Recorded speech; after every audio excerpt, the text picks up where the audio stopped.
Gost u prvom izdanju emisije Širi krug je Pero Nikić, glasnogovornik HDZ-a 1990. Pero, lijep vam pozdrav. Lijep pozdrav Ilija tebi kao i svim slušateljima Radio Kupresa. Na prošlim izborima, Pero, iako niste bili dio nikakve koalicije, nego ste samostalno izašli, pokazali ste da ste jedna ozbiljna stranka koja može konkurirati svim ostalima. Jesu li ovi izbori najbolji rezultat u povijesti vaše stranke? Da.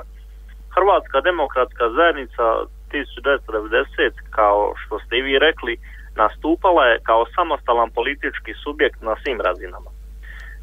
Time smo željeli biračima osigurati mogućnost izbora koji se manifestirao pozitivnim natjecanjem ideja, programa kao i kreativnim pluralizmom.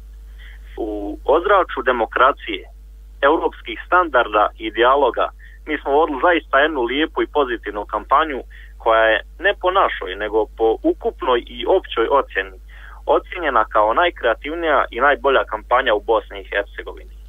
Naše poruke su bile zaista pozitivne, ohrabrujuće, originalne i nove. Zalagali smo se za europsku, demokratsku, ravnopravnu i zaposlenu Bosnu i Hercegovinu. I to je naš put i danas i sutra i mi ga živimo i on nema alternativu. Naša poruka koja je glasila ovo je naša zemlja je prihvaćena na svim prostorima na vrlo pozitivan način i personificirala je našu državotvornu politiku u kojoj se zalažemo za podjednako pravo na Bosnu i Hercegovinu svim narodima, građanima i ljudima koji žive u ovoj zemlji, u kojoj svi imaju zajamčena kako kolektivna, tako individualna, kao i svaka druga prava. A slogan ovo je naša zemlja bio je potpomognut i stranačkim sloganom koji je glasio podvucimo crtu. Taj slogan je asocirao na promjene negativne paradigme i okretanja ka jednoj boljoj i sretnijoj budućnosti za našu zemlju u kojoj iza sebe ostavljamo svo zlo, nedaće, podjele i nesporazume koji su naše prostore obilježile kroz stoljeće ratova. Takve poruke su zaista naišle na visoku razinu prihvaćenosti kako u hrvatskom, tako i u drugim narodima, koje su bile temeljene na visoko kvalitetnom programu i dugogodišnjoj strategiji ekonomskog plana i vizije gospodarskog oporavka sa kandidatima koji su imali kredibilitet i kvalitet da taj isti program provedu u djelo.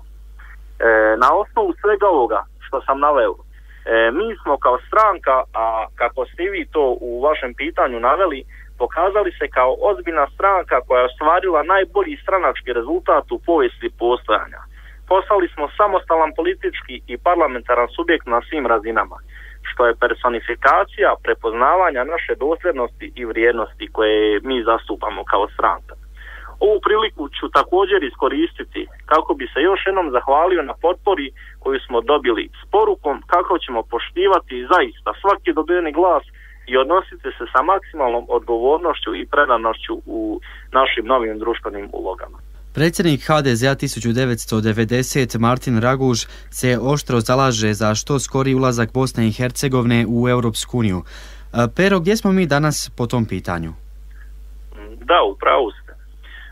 HDZ 1990 na čelu s Martinom Ragužom prepoznati su kao stranka koja se beskompromisno zalaže za europski put i integraciju Bosne i Hercegovine u Europsku uniju.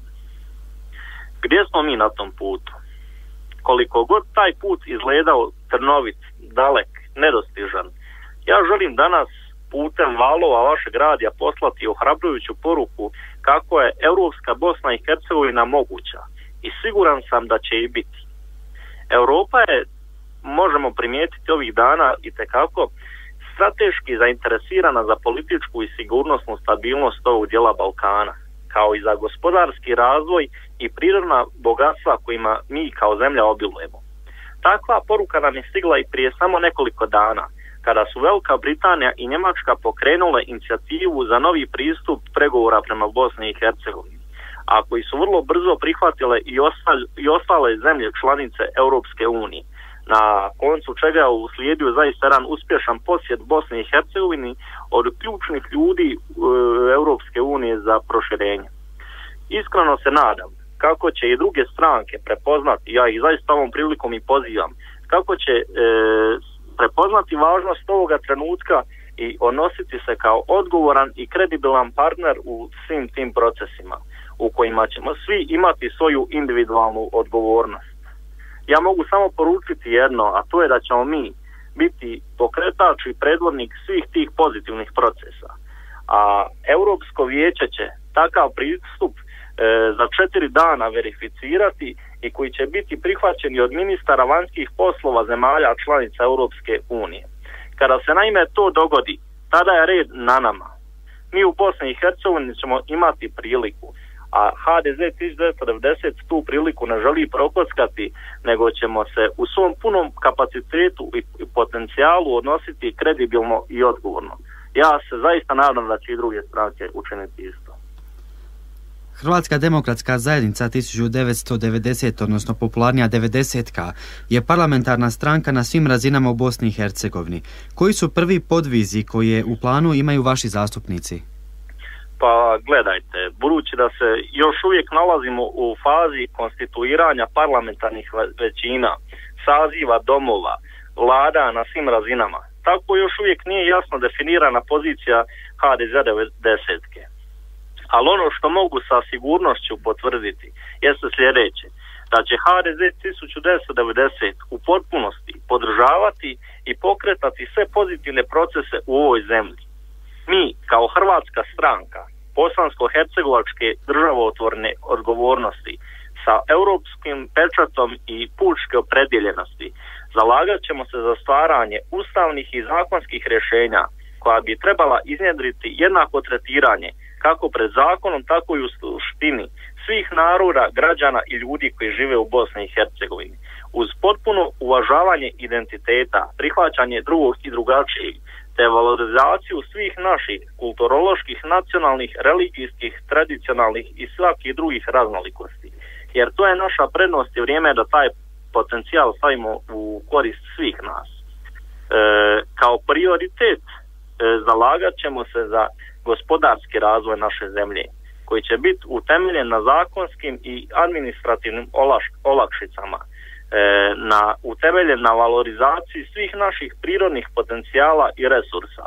Od našeg kupresa koji predstavlja zaista, a to želim ovom prilikom naglasiti, ogroman potencijal u turističkom, drvno-industrijskom kao i svakom drugom aspektu, pa sve na sjever do naših poljoprivrednih prostranstava, naše Posavne rijeke Save, pa također i svih drugih krajeva od Oraša do našeg Neumskog mora, kao i svih drugih energetskih, turističkih i svakih drugih potencijala kojima svaki pedalj naše Bosne i Hercegovine obiluje. Valorizacijom tih svih resursa koje sam upravo naveo, kao i političkom i sigurnosnom stabilnošću koju ćemo realizirati putem pristupanja Sjeveroatlantskom paktu i NATO savezu, za koji se mi bezrezervno zalažemo, stvorit ćemo pretpostavke za gospodarski razvoj i stvaranje radnih mjesta koja će biti u funkciji zaustavljanja egzodusa, odlazaka i migracija mladih, kako sa našeg Kupresa, tako i Livna, Tomislavgrada, Drvara, kao i svih drugih lijepih krajeva naše zemlje.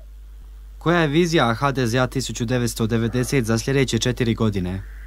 Pa HDZ 1990, bez obzira na rasplet formiranja domova i vlasti, kao što rekoh, uvijek će biti dio rješenja i pozitivnih procesa. Naš osnovni cilj je implementirati našu viziju i program, ali to naravno neće zavisiti samo od nas. To će zavisiti velikim dijelom i od drugih stranaka koje su ostvarile rezultat i na kojima leži odgovornost. Naša vizija kroz sljedeće 4 godine je nametnuti pozitivna rješenja za našu zemlju, koja sam dobrim dijelom i kroz ovaj razgovor naveo. Ukoliko ne bude dovoljno sluha od stranaka koje artikuliraju najvišu razinu odgovornosti, mi ćemo bezkompromisno biti opozicija. Ali konstruktivna opozicija koja neće biti u funkciji destrukcije, nego ćemo upozoravati i ukazivati na propuste vladajućih elita. Spremate li se za lokalne izbore? Ohrabreni smo potporom koju svakodnevno dobivamo, ponajviše u vidu novoga članstva, kroz mlade, obrazovane, perspektivne kadrove. Vjerujem kako ćemo našu infrastrukturalnu poziciju učvrstiti i sa kvalitetnim programom i kredibilnim i kompetentnim kadrovima izaći na lokalne izbore i polučiti dobar rezultat. Stalni odlazak u prostor, izravna komunikacija sa ljudima potpomognuta online alatima kao i putem medija su naša sredstva i naša stalna metoda, u ostalom kao što je i ovaj naš današnji razgovor. Gospodine Nikiću, hvala vam lijepo. Hvala i vama i za kraj bih želio pozdraviti sve žitelje našega Kupresa kao i sve drage slušatelje koji